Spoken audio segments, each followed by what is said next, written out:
Farde. Friandise. Brosser l'école. C'est réveillateur. Gourgandine.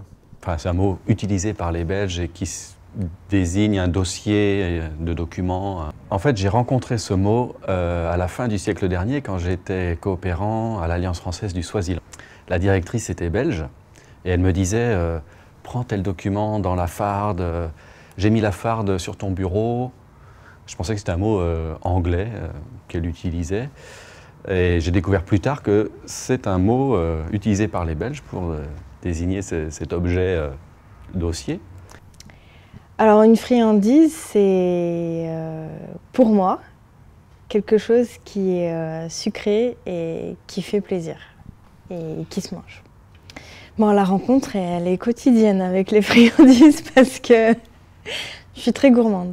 Oui, il s'agit de faire l'école buissonnière, tout simplement, de faire sécher l'école, comme on dit ici. J'ai une longue pratique de l'école buissonnière. Et il s'en est fallu d'un cheveu pour que je n'arrête mes études très très jeune et je ne sais pas quel hasard de la vie m'a amené à être professeur. Le définir, ça serait peut-être un mélange entre réveil matin, exterminateur. Ça définit un peu la violence, on va dire, avec laquelle la sonnerie vient nous extirper du sommeil, des bras de Morphée le matin.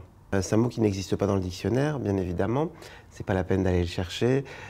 C'est un peu réveillateur. C'est en fait un mot qui a été créé par mon épouse il y a une dizaine d'années, qui est hispanophone.